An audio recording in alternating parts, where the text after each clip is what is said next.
Welcome to the Ultimate Statistics Revision Guide, and this is part 3 of it. So if you've not seen part 1 and 2, check those out, please. So we're going to start off by talking about box plots. Now, box plots are very, very simple diagrams, and they show us 5 key bits of information. We have on the far left the lowest value. We have the lower quartile, sometimes called Q1. We have the median, sometimes called Q2, and we have the upper quartile, sometimes called Q3. And the final value there is our highest value. The diagram just consists of these 5 lines, where the middle 3 between the lower and the upper quartile is done with a box. And sometimes these are called box plots with whiskers because the outstretched bits at the either side look a bit like whiskers.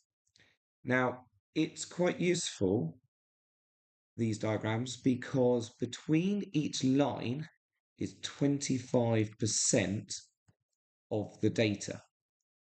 So we can see here in this diagram, this 25% is very, very spread out, but this 25% is quite close together. Now, the box in the middle is 2 lots of 25%, which is 50%.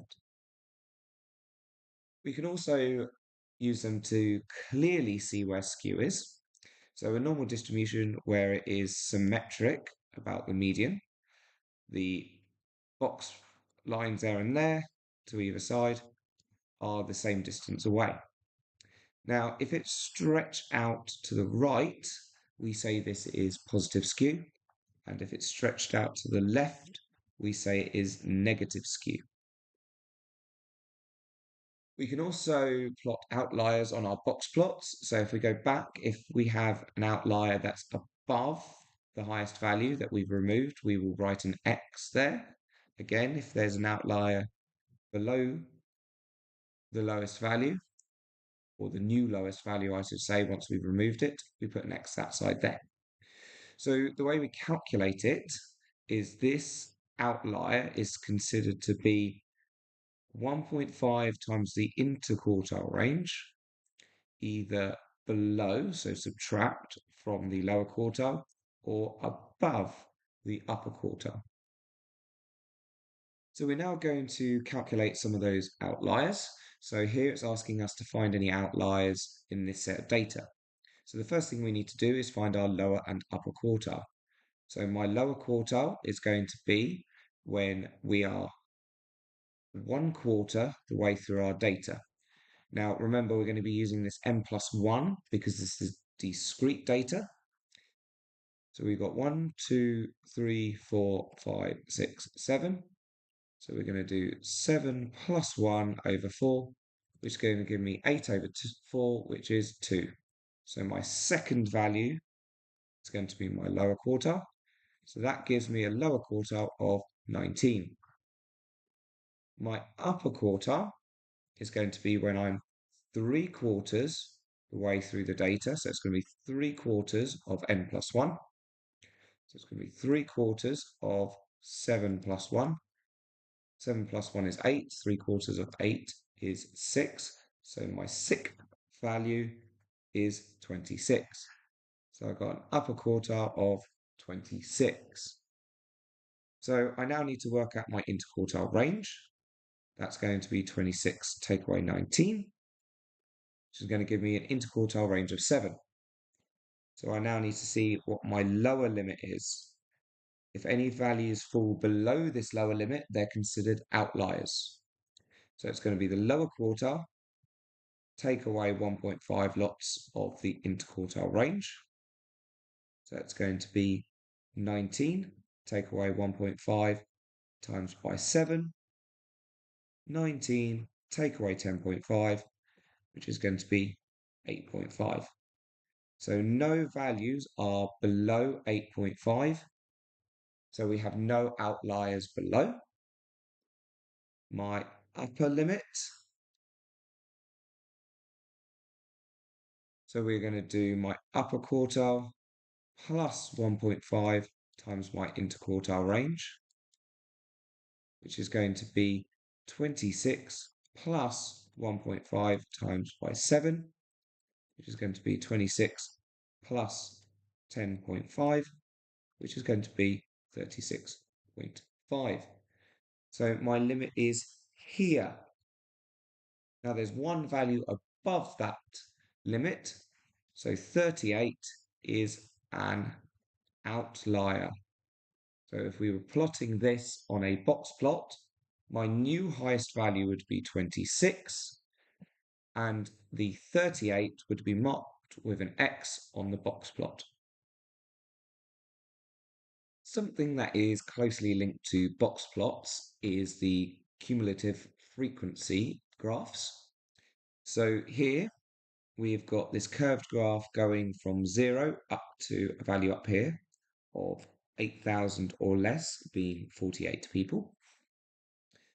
So we can use these to find out how many people there were for a certain value or less. So question 1 asks us how many people were 4,000 or less.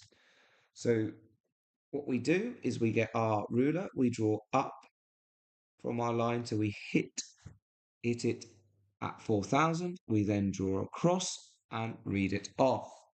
Now, I've drawn that very badly, but if we read it off properly, it gives us a value of 41. So how many people were 4,000 or less? 41. And the next question asks for us 6,000 or more. Now, these graphs give you a value or less. So if I draw my line up at 6,000 until I hit my curve and read it off, I see that as 46. But I'm saying that 46 are 6,000 or less. But I wanted 6,000 or more. I wanted that side. So what we're going to do is read off our maximum value. So our maximum value is here at 48. And we're going to do a subtraction. So we've got 46 being less. That means 2 are more. So 6,000 or more are 2. Now it's asked us for the 60th percentile. So in total, we have 48 values. So we've got 48 values and we want to go 60% into them. So 60% as a decimal is 0.6. We are going to multiply that. So we're going to do 48 times by 0.6, which is going to give us a value of 28.8. So roughly 29. So this time, instead of drawing up, because we're talking about the number of people or the cumulative frequency, talking about values of people, we're going to draw across until we hit the line and then down. So we have got this going across. There is 1, 2, 3, 4, 5 for 2,000. So each dash is going to be 400. So that's 2,200, 2,400. So here the 60th percentile is 2,400. Now, if we were drawing these, if we were plotting these cumulative frequency, we plot at the end of the group. And as cumulative sounds like accumulate, it means to gather. So here, if we draw a cumulative frequency part to our table,